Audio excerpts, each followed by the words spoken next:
G'day everyone, this is Jackson Millan, the Wealth Mentor, the co-founder and CEO of Aureus Financial. And Sam Panetta, the COO and co-founder of Aureus Financial. And welcome for another episode of Ask Aureus Anything at our new time of 5:30. We hope this ensures that more of you can attend, get involved, ask more questions and get more value.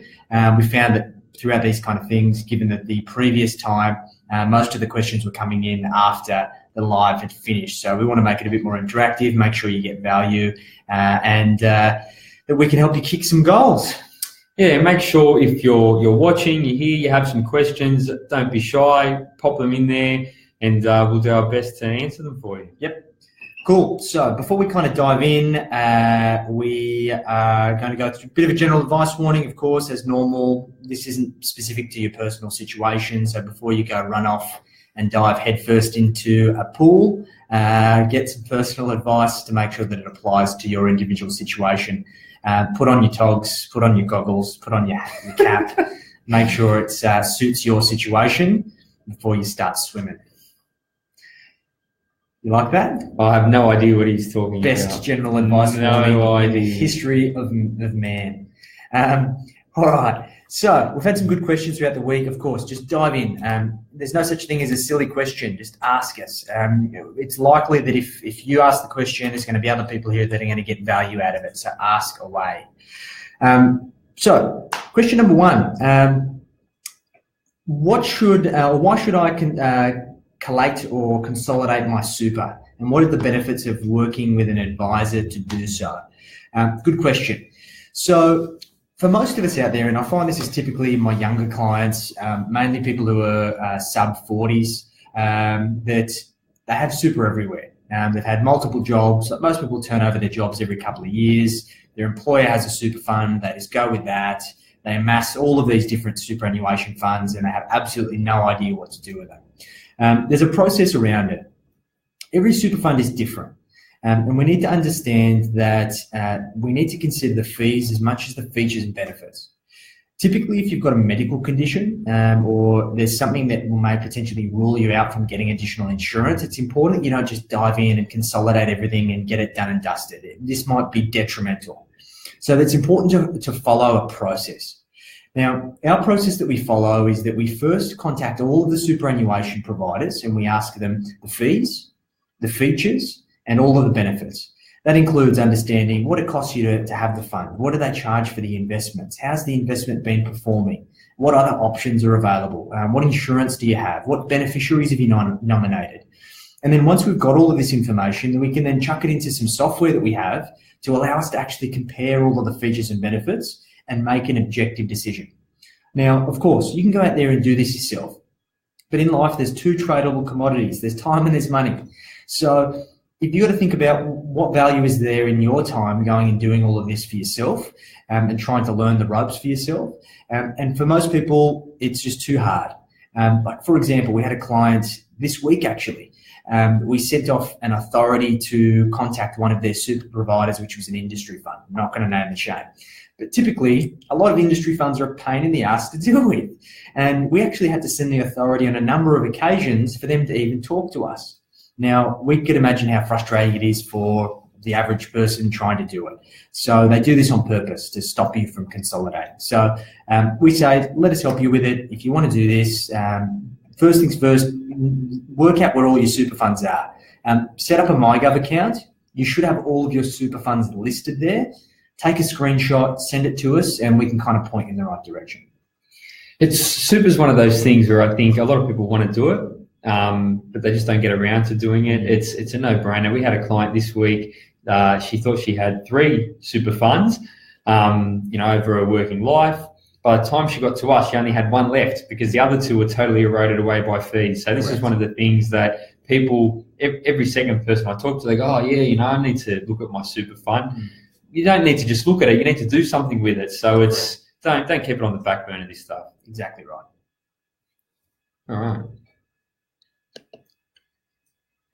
All right. So we got an inquiry this week. How do I get finance for renovations? So there's essentially 2 ways you can do it, depending on what sort of renovations you want to do.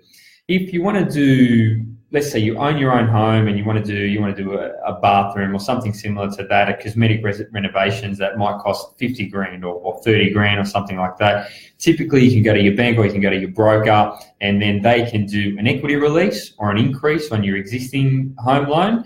And you can just, let's say you want 50 grand, you can borrow 50 grand from the bank. They'll give you 50 grand in cash. You'll start making repayments on 50 grand worth of debt, and you got the money in the bank. You get your tradesmen together and you essentially get the renovations done. If the renovations are bigger, let's say you have a $2 million home or a $3 million home, and you want to do $1 million worth of renovations or $1.5 million worth of renovations. That's big, that's structural. That turns into more of a building loan, more of a construction loan, where if you pass the bank's test, so equity and serviceability, which we've spoken about before, then the bank will give you a building or construction facility and essentially pay down the builder in tranches as the stages get done. So let's say there's a 10-stage building job with varying different amounts. You won't ever see the cash, but the bank will pay the builder directly. And this, for big jobs like that, normally works better for everyone because you're not under stress. The builder gets paid when the money's due, and the bank makes sure nothing goes wrong because they're going out there, they're valuing the property, they're not letting anyone cut corners because it's their security that they're lending against. So yeah, that's if you want to renovate, depending on how big you want to go, how much you want to renovate, you've got two options.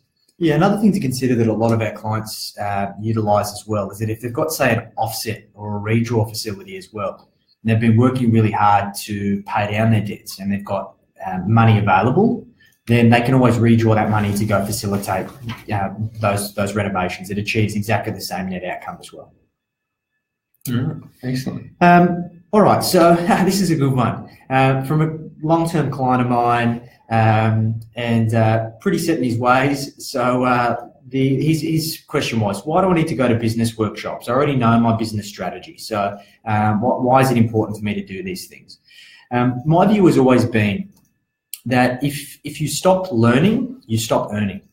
And you should always be investing in your understanding and your education in any aspect of your life that you're passionate about achieving certain outcomes, whether it be business, whether it be if you're a sports person, if you've got hobbies. You're constantly learning to be able to build your basically toolkit that allows you to make better decisions and get better outcomes. Business is no different. Most people go into business as good technicians. They're really good at their craft. They're good carpenters, they're good lawyers, they're good accountants, whatever it may be. And they don't realise that when they actually go out into business for themselves, that they're in a completely different realm. And they've got all of these other skill sets that they need to master in order to build a well-rounded business. And there's a difference between being self-employed and being a business owner. It's very easy to be self-employed. You can go become a contractor or a consultant and work for agencies and all of these things. But unless you're working, you're not making any money. You're still trading time for money. The true essence of being a business owner or being an entrepreneur is being able to create a business that works without you. And in order to do that, you need to learn the craft. There is a methodology around it. I was only talking about it today, that I'm sure you've all encountered businesses that are pretty average businesses, but the business owner is really wealthy. They're not very good at the technical part of the delivery, but because they understand how to run a business and how to scale a business successfully, they make a lot of money. They probably have a nice house, they probably drive a nice car, they probably don't even need to go to the bank to get additional cash when they want to do renovations because their business is doing so well. So this has a flow-on effect. If you master the art of business and you understand what needs to happen to be able to allow you to achieve those outcomes, then you're all set. The only way you're going to get that is by investing in yourself, investing in your learning and education, and constantly growing and really constantly to strive in pursuit of that perfection. Although you're never going to get there, you can always try. Yeah, and I don't think you ever stop learning. Do you know what I mean? I read a lot of books. That's the way I learn best. But I think to keep pushing forward, you always need to keep learning, and I've never seen someone go to a workshop or go to a seminar or read a book or something like that and walk away from it and think, that was I feel a lot dumber than before I went there. It doesn't happen. You always walk away with a couple of good ideas. You can go and implement in your business. Yeah. It's not the ideas that are lacking when you go to these style of things. It's actually taking action once the seminar's finished. Everyone goes there, they get really excited, they get really G'd up. They go, I'm going to do all this stuff tomorrow when I wake up. They go to bed, they wake up, and they just carry on doing the same shit that they were doing in the lead up to the seminar. And that defeats the entire purpose of it. You've got to go to these things. You've got to learn. Jackson says it a lot that people like learning because it makes them feel good, but learning itself is not enough. You need to go out there and you need to action what you've learned. And this is true with my book as well. Like I wrote my book in such a way where I find that a lot of traditional learning around buying a book, whether it be an ebook or otherwise, it doesn't force you to take action. So the way I tried to write my book is to build a member portal that supports the reading experience. So you learn the theories in the book, and then you go into the member portal and there's activities, cheat sheets, worksheets that actually support you implementing. Now, I've seen from the numbers, I've seen the number of people who've bought my book, and thank you for all of you that have supported, but I know that 70% of you haven't gone onto the portal yet. You've all been saying it's been fantastic, you've really enjoyed the material, but you haven't taken action. And funnily enough, there's a big correlation. There's a number of my clients who have already bought the book, and the clients of mine that are really successful, that have followed my advice and that have been able to achieve really great results financially over the past few years are the ones that have done the action items, that have done the worksheets. And those of you who have really struggled to follow the plan, have drifted off course, and haven't necessarily got the results that you were chasing are the ones that haven't done it. And the only difference between you and success, or the only gap between you and success, is taking action. That's what it's all about. Go to these workshops, learn from people around you, constantly strive to learn something new. That's good. All right, so we've got something we're working with at the moment. We've got a client, they want to buy a property, and there's a bit of back and forth between the sales agent, because the sales agent doesn't want them to have a finance clause in place, and they've asked here, do I really need a finance clause? Yes, you do. It protects you. So for those of you who don't know, let's say that you do the right thing, you go and get a pre-approval, you find a property, you go out there, you make an offer on the property, the vendor accepts it. You want to have a finance clause in there, let's say a week, so you can get your pre-approval turned into a formal approval. The selling agent or the vendor doesn't want to give it to you. You need it, okay? So let's say that you exchange without the finance clause. The bank goes out there, they value the property's worth less than what you paid for it, or there's something structurally wrong with it, or they don't like the area, or for any number of reasons, that even though you're a good applicant, they didn't like the property, they're not going to finance the purchase. So now you're stuck with a property that you've put a deposit on that you have to buy because you exchanged unconditionally. It's a no-brainer, and it's way too risky. You have to have a finance clause if you're buying a property. In very rare situations, maybe you don't, but 9 times out of 10. Even when you're leasing a property, particularly if it's a commercial premises and you're looking to start a business, this is imperative too. You need to understand that, particularly if you're starting a bricks and mortar business that requires a DA approval, your finance is dependent on you getting a DA. The last thing you want to do is to put your name on a contract for a lease that you're not able to get a DA approved for what you want to do, and you're also not able to get finance approved because the DA didn't get approved. So it means that you've now got a 5-year lease that you're paying for 40, 50, 60 grand a year. You're probably going to go broke. So these things are there to protect you and ensure that, particularly if you're getting started in business or buying a property, that you can start with 1 foot ahead, basically. Basically have a foot forward, have a plan, be protected, and start right. Yeah, and I understand this from the client's perspective, right? So they're really emotional, they're really excited whether they're buying a property or starting a business or something like that, and they really want to dive in there head first, and they feel pressure from the other parties that are involved. I guess we're not feeling that pressure. We're very level-headed. We're not emotionally involved with the transaction at all. So, I guess when we're advising people, we're doing it from a sensible spot that you probably shouldn't take this risk. And even though the clients are, very emotional about it, we can't be. Yeah. And the agent will always try and squeeze you because they get paid when you sign on the dotted line and you settle. So don't listen to everything they're going to say. They'll always try and give you the bum steer. All right, so this is a good one. We've had a number of clients recently, and whenever I say the B word, people cringe, and I'm sure all of you watching already know when I say the B word, you already know what that is, and that's budgeting. And we get a lot of questions around kind of budgeting and how we go about it, and there is a methodology around it to do it the right way. To pre-frame, our definition of budgeting is not to take all the joy out of life, stop eating out, stop drinking coffee, sit at home watching Netflix, or even better, borrowing your friend's Netflix and eating cornflakes for dinner. That is not sustainable. You're not going to stick the course. Now, I understand that there are circumstances in which you do need to sacrifice and tighten your belt to be able to achieve a certain goal, but it's not sustainable. So the idea of budgeting from our perspective is about defining what your lifestyle costs, and based on the income that you earn, how much is left over after you live that life. And we then need to ask ourselves, do we need to cut costs? And that's ideally not the first scenario. We want to say, okay, well, if we can optimize our costs, fantastic, but we don't want to cut our costs. And if we are not able to achieve enough surplus or money left over at the end of the month to then achieve our goals, then what do? We're either going to cut our costs or we can make more money. Now, I prefer to say, well, okay, this is the lifestyle we want to live, so let's think abundantly and start working towards how we can produce more income, whether that's more income in your business, negotiating a promotion to get more money in your job, getting a new job, getting a side hustle, whatever it may be, to be able to bring additional income into your household to allow you to live the life that you want, but also have surplus left over.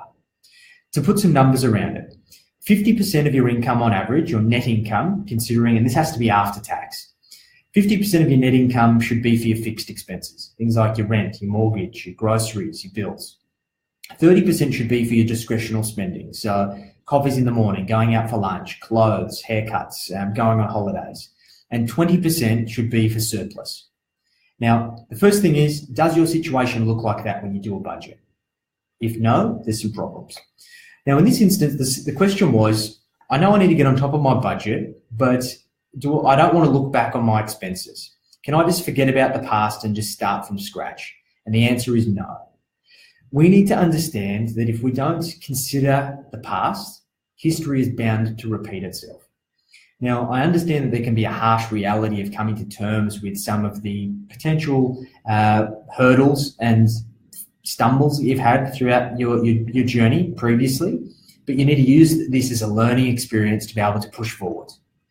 The whole idea of being able to improve as an individual and work towards your goals is about having clarity around where you are now and why, where you want to go, and what's getting in the way. If you don't have clarity around all of those things, you're bound to continue to do the things that you've always done. So you have to come to terms with the harsh reality of your situation. It's as simple as that. Well, what else can I say to that, mate? That's perfect. It is what it is. All right. Now, for you guys watching, feel free to ask questions. Come on, throw them at us. Doesn't need to be financial. Could be business. Could be about growing a glorious beard. We're masters of beard growing. It could be about getting a top knot, being a hipster. About a month ago, one day, I wasn't feeling very well and went home and I shaved my beard off. Worst thing that Sam ever did. Yeah, it was. I knew straight away I'd made a mistake. It's a big mistake. Straight away, I knew. You just got to persevere. If you want to grow a beard, just persevere. That little voice in your head's going to tell you to shave it. Just don't. Oh, jeez. All right, so this one's an interesting one, and it's a good one. I have a bad credit rating. Can I still borrow to buy a property? It depends. It depends on how bad your credit rating is. If you have, let's say, you claimed bankruptcy, right? So you really, you really ran into some financial troubles in the past, and you're currently bankrupt or a discharged bankrupt, and it's only recently, let's say it was a couple of years ago, then yes, you are really going to struggle to borrow money. Especially from the mainstream banks, the answer is just flat out going to be no. You would have to, in that situation, go to specialist lenders who are going to be really strict on you and are really going to charge you for it, you know. So if you could get, say, 4% interest rate at the main bank, Big Four bank, you might have to pay 7, 8, 9, 10% with the specialist lenders, and you probably pay a risk-free fee as well. So if you huge. The last one we looked at, what was the rates there? Oh, well, the rates were 7 or 8%, but the risk fee was about 2%. So they wanted a $500,000 loan, then we're going to have to pay 10 grand in just in a fee, an upfront fee. It's a lot of money, but you're sort of stuck in that scenario. The reason that these specialist lenders can charge so much because they know that you can't get the money from anywhere else. On the flip side, let's say that you didn't pay a $20 Foxtel bill one day that was 3 or 4 years ago. That's something most lenders will get around. It's a small bill. Maybe you forgot. Maybe you moved home and you lost track of it, or you moved overseas. That one's pretty forgivable by most lenders. If you're somewhere in between, so let's say you've defaulted on a $3,000 credit card debt with one of the major banks, that's going to essentially cut out all the second tier lenders. So all the real competitive smaller lenders in the country. That's going to cut them out because they're a little bit cautious. It would probably still leave a couple of the major banks if you could provide a really good explanation of why you defaulted on a debt and how long ago it was. It has to make sense for the bank. If you've managed to save 100 grand since then, paying rent, and you're on a good money with a good job, a steady job, then they're probably going to take all that into account. Or if they don't, then you might have to go back to one of the specialist lenders. So it's a really finicky sort of space, but it's not impossible, but difficult if you have a bad credit rating. Yeah, it's worth giving it a shot. I think that for a lot of people who've made some poor decisions, maybe when they were younger, they get very disheartened, and it often leads them to doing more damage and just treading water and not getting anywhere because they feel like it's hopeless.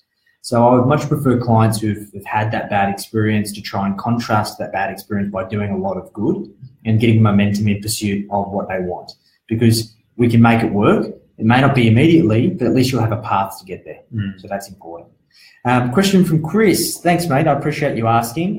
So how do you stay so focused on daily basis for work and personal achievements? This is a great question. This is something that it took me a long time to get my head around how I do this all of the time. I found that particularly when I was younger and just getting started out in business, working for myself, I always had, I guess, this kind of self-doubt, and a lot of us kind of battle with our limiting our inner beliefs and our belief system. And it's about creating a formula in which you can hold yourself accountable to running like a machine. Now, what I mean by that is it's about being able to create a framework for yourself where you can hold yourself accountable and ask yourself, are you really happy with how you're performing on a daily basis? And far too often, particularly when we get busy in our business and in life, we don't take that time to reflect. Any outcome is a good outcome. Any day that we're above the ground, we're doing all right. And as a business owner, and the common theme with the most high-performing business people and entrepreneurs in the world is that they're highly critical of themselves, that they tend to always challenge their success, and enough is never enough. Now, I don't believe that that's the most healthy mindset all of the time. I think you need to be content. And one of my mentors always said to me, ask for what you want, take what you're given, and then ask again. So it's about being grateful for what you're given, but then continuing to pursue growth. Now, what I do personally, so I create a vision board, which is on my desk, and I've also set the background of my computer as the dream home that I want to buy in Brazil. Now, I've even gone as far as going to Brazil and visiting this property. I've walked around the property.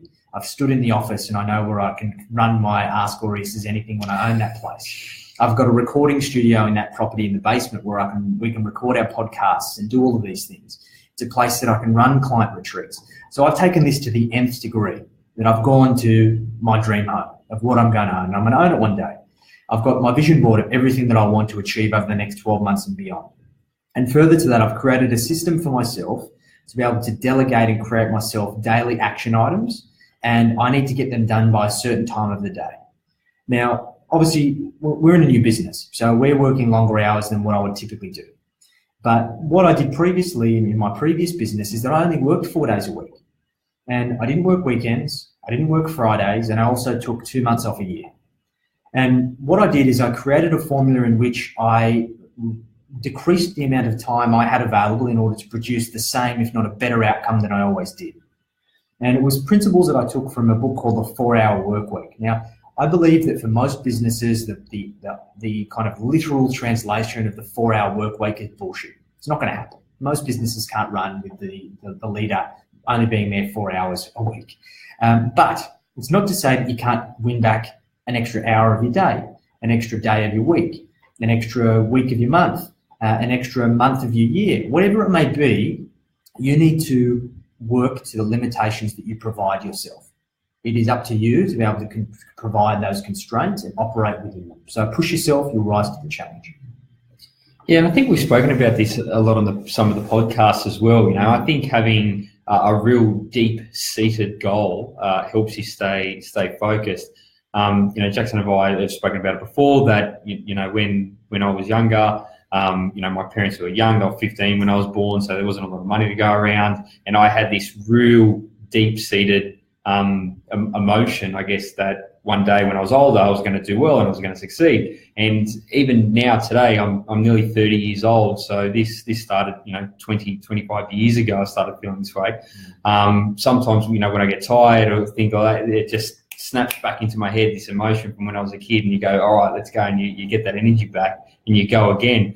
And I think that's only because I'm very passionate about what I'm pursuing every single day. And, you know, that helps, you know. And mindset's a muscle. Like, Sam, you're probably a black belt in mindset because you're so dedicated and you've done it for 20 years. Whereas those who have, and this is another question that we've got as well, is those who are big dreamers and have big goals but never been able to commit them to action is because they haven't tested their mindset. They're trying to go to the gym and deadlift 300 kilos when it's the first time they've been. Start with just the bar. Start by lifting the bar. Otherwise, you're going to hurt yourself. And it's the same thing with mindset. And look, to your credit, Chris, you play an active role in being able to work towards your goals. You're clear on what you want.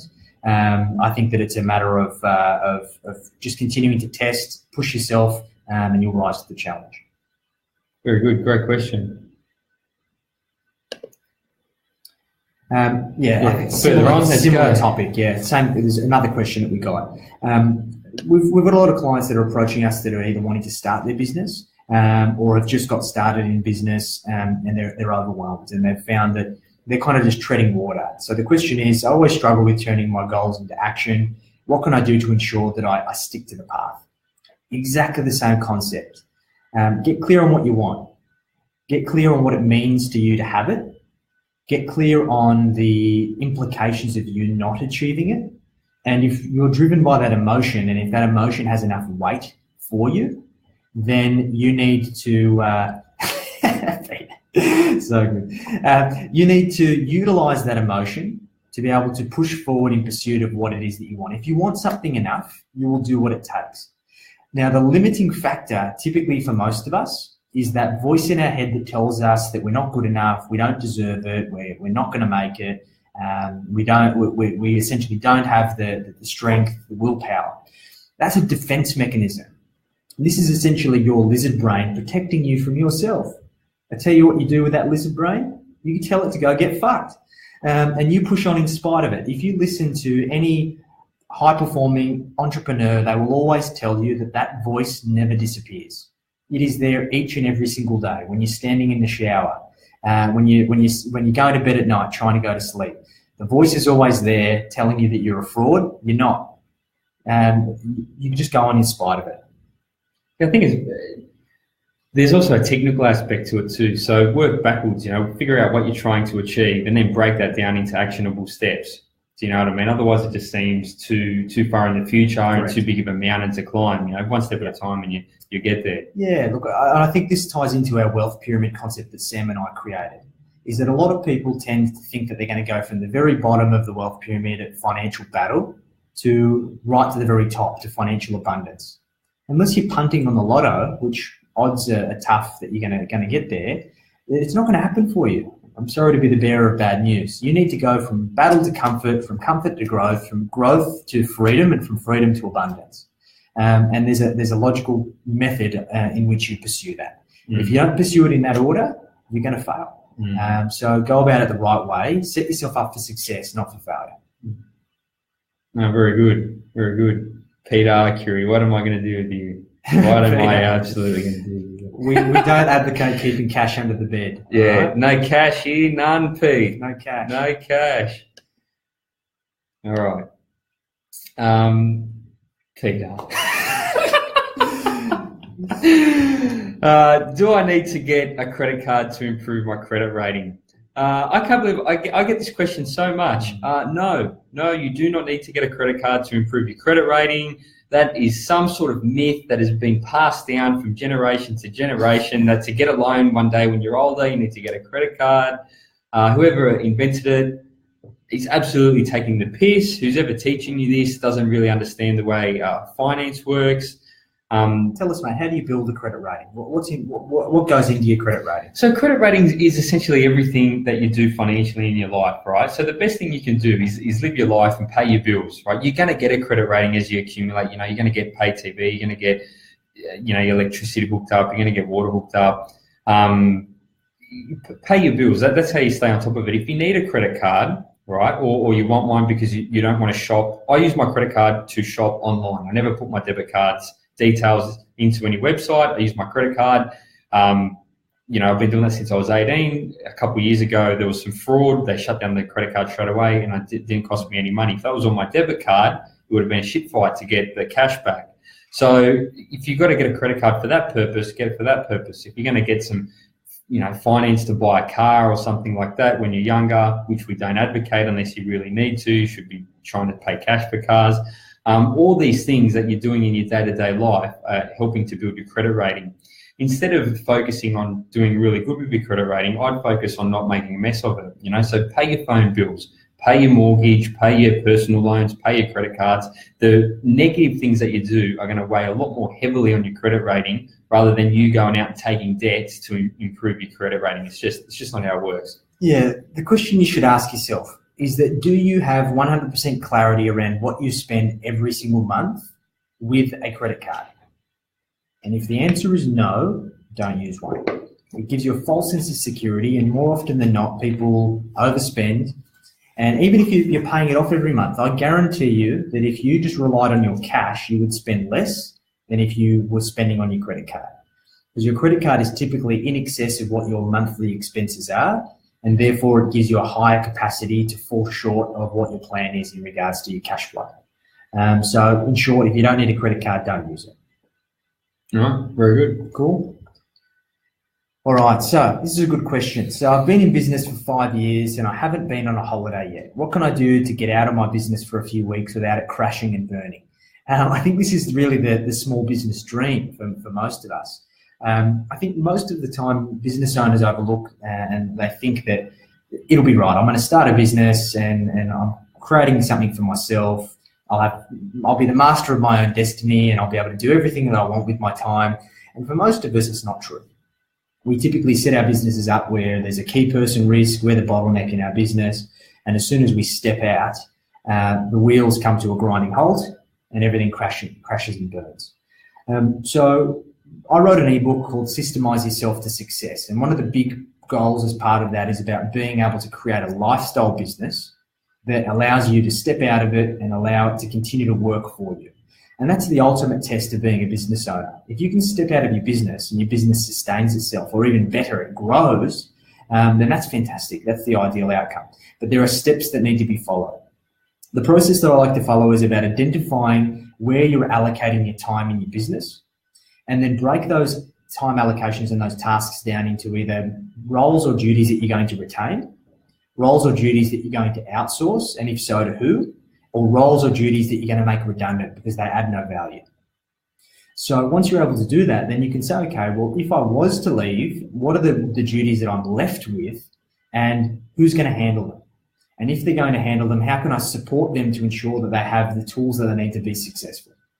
And it's not about saying, okay, fantastic, let's trial this and I'm going to go take 3 months off in an island that has no phone reception, it's likely when you come back, there's no business. So you do this in smaller increments. You might start with a couple of days off, and then you come back and you assess what's happened, and then you fine tune.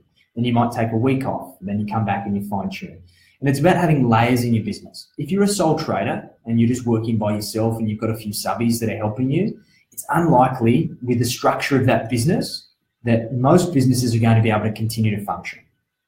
You need to be able to have the right layers in your business to allow this to work efficiently. And when you're able to set up this structure and then facilitate this plan, then you can go away whenever you want.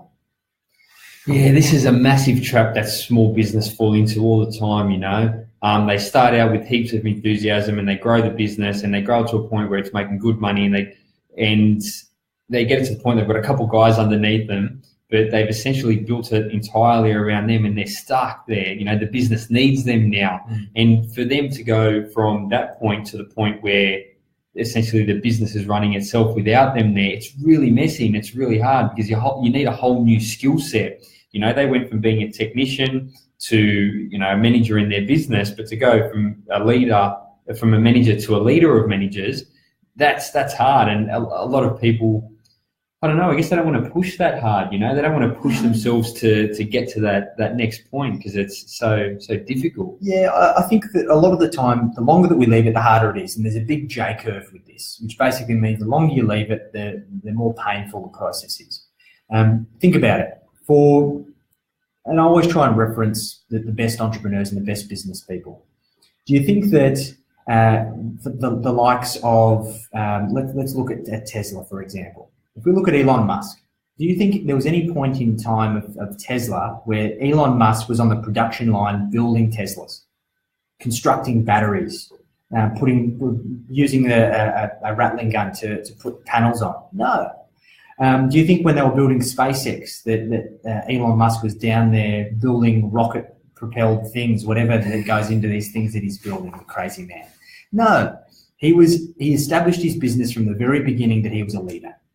Now, for small businesses, we grow over time. So because we're not immediately in that, we've got used to a certain way of doing things.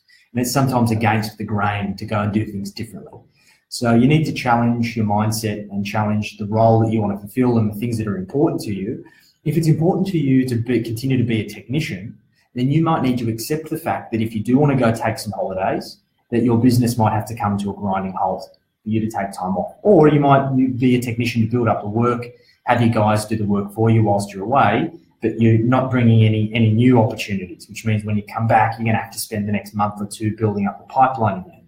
It's all about just understanding the context of the situation and what that means for you and whether you're content with that.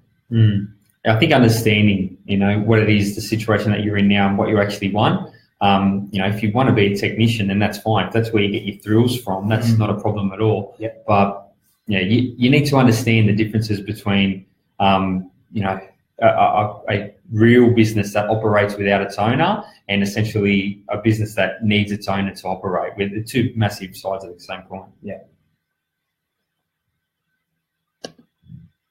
All right, so this is a good one. No matter how hard I work, I can't seem to get ahead. What am I doing wrong? What can I do to get ahead?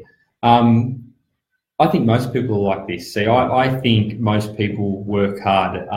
When people aren't getting what they want financially, it's very rare that it's not because they don't work hard enough. You know, 9 out of 10 people work hard enough. It comes back to your decision making, and in this case, it's about getting the basics right.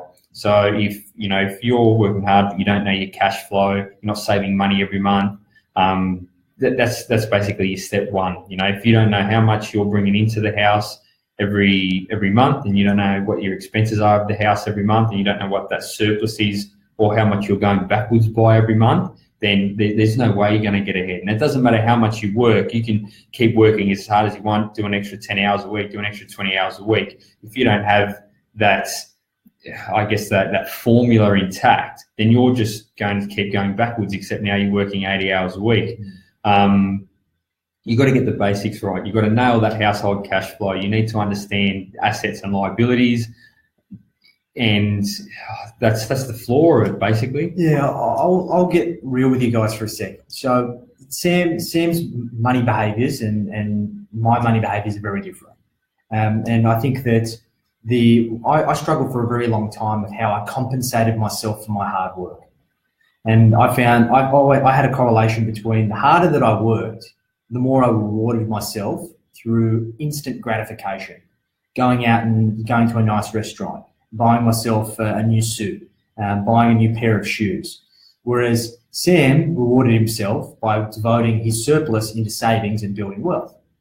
So it was about having that fulfillment by doing something different, something that was either constructive or not constructive. So for a lot of us, particularly people like myself, I've had to reprogram how I reward myself for my hard work and get fulfillment out of allocating money to investments or building wealth. And by being able to reposition that, then you can get fulfillment by seeing your wealth grow and set yourself up for the future to give you more opportunities. And until you can escape that kind of grasp of consumerism, where you're rewarding yourself through your spending behaviours, you'll never get ahead. And that's typically the first problem. Yeah, and I've done a lot of research onto this, right? So there's this thing where an individual, they're either a natural saver or a natural spender, right? Through it's sheer luck, okay? It's just the way your DNA is built. You're either a natural saver or you're a natural spender. Now, 90% of people are natural spenders. It's only the very rare 10% that essentially save money and spend it when they need to. Most people spend everything that they earn and then save money when they need to. So with that being said, assuming 90% of people are natural spenders, the way we at Aureus, the way we're doing our budgeting, our cash flow for all our clients, it's automating it. So they don't have to think about it. They don't even get a chance to think about it. They have to save every single month out of their surplus. That they've got to pay themselves first, we're calling it. That money goes away to save up for a deposit on a property, or it goes into some managed funds, but they don't get a chance to ruin it because it's all automated. So that's you've got to protect yourself from yourself. Yeah. And you always live to the means you've got available. I'm sure that all of you who've gone from one roles to the next and increased your salaries or grown your business and been able to make more money, your lifestyle adjusts. Instead of buying the $5 Fruity Lexia cask, you're buying the nice bottle of wine. Or instead of driving a Daewoo Lanos, you're driving a Lexus or a Mercedes. All of these things. And we adjust our lifestyle accordingly. So we're not saying drink Fruity Lexia and drive a Daewoo Lanos. Buy the nice things, but only with the means that you're left after you've saved. Mm. Yeah, so it's not an income thing. It's not something that the person who earns 300 grand is better off than the person who earns 50 grand. The person who earns 300 grand typically buys the more expensive bottle of wine when they go out for dinner, and they run into the same problem. 2 bottles of wine. 2, maybe 3. It's Valentine's. 3 bottles of wine tonight. Wine, no. All right, so what do I need to retire comfortably and how do I get there? This depends on the generation you were born, I find, because retirement's a bit of a dirty word for us young'uns. I think that the traditional sense of retirement is about having the opportunity to decide whether or not you have to work anymore, and being able to rely from passive means to be able to live your life. Let's talk about the 2 key ages. It's generally either 60 or 65 for most people. Now, assuming that you want to retire at 60, and typically it depends on how much you want to earn in terms of income. Now, typically a comfortable lifestyle in retirement, assuming that you own your home, the home's paid off, and your kids have flown the coop, so it's really only yourself and your partner that you have to worry about. You typically need about $1,500 a week, or about 75 grand a year. So it's about $1,000 a week on your day-to-day living and lifestyle, and about 20 grand a year on holidays and other kind of big ticket stuff. So if you retire at 60 and you want to have that level of income, it's in the vicinity of about $1.5 million that you need at age 60 in order for that to last for the rest of your life and some. If you want to retire at 65 on the same level, it's about 1.3. So people sometimes get a little bit scared about these numbers, but you've got to understand that compounding working over 30 years can work its magic, and it's definitely achievable. So it's really just about understanding the sooner you can start committing resources towards you ultimately achieving that lifestyle of being able to choose whether or not you work anymore will ultimately depend on the action you take today.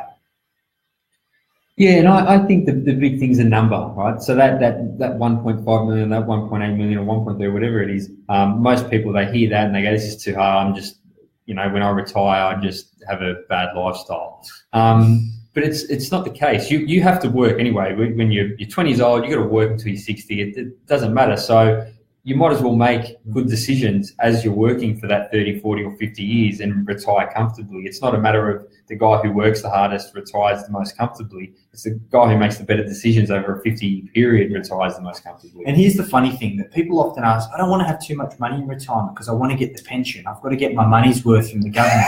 Here's two things.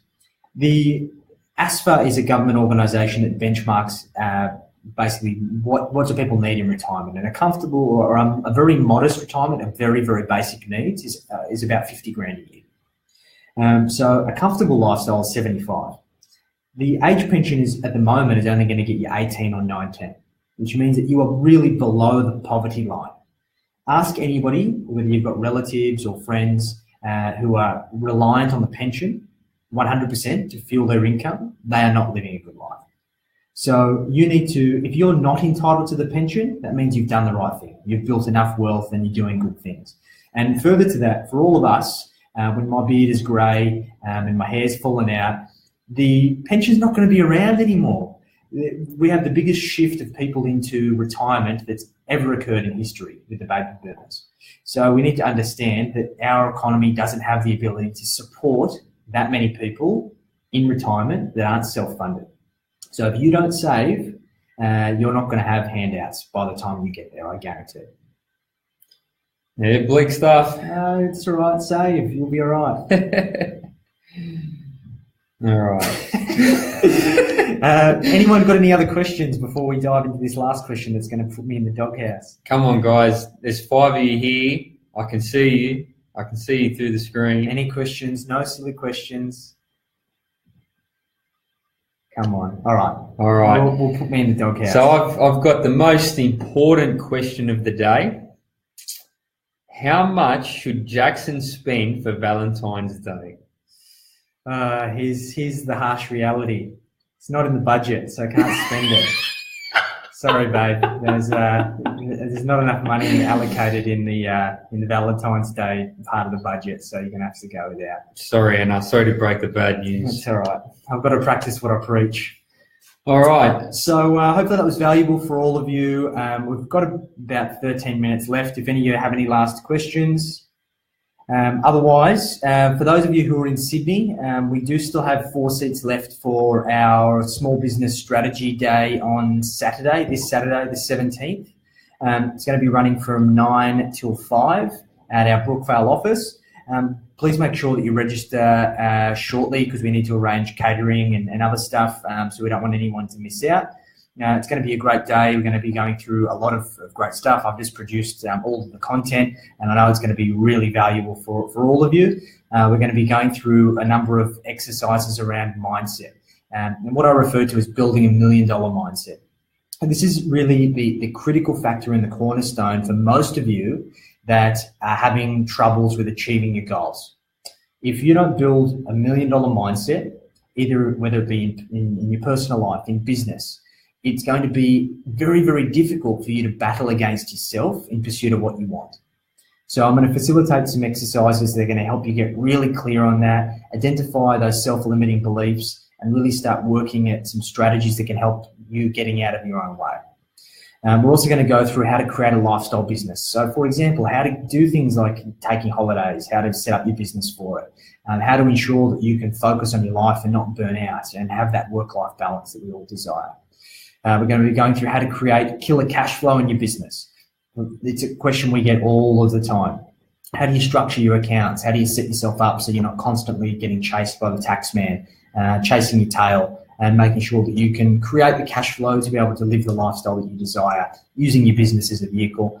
And we're also going to be going through our 90-day action plan process. This is a process that we've utilized in our business for ourselves. We're going to share this with you so you can actually learn, take action, implement strategies, kick some goals, and start living the life that you desire.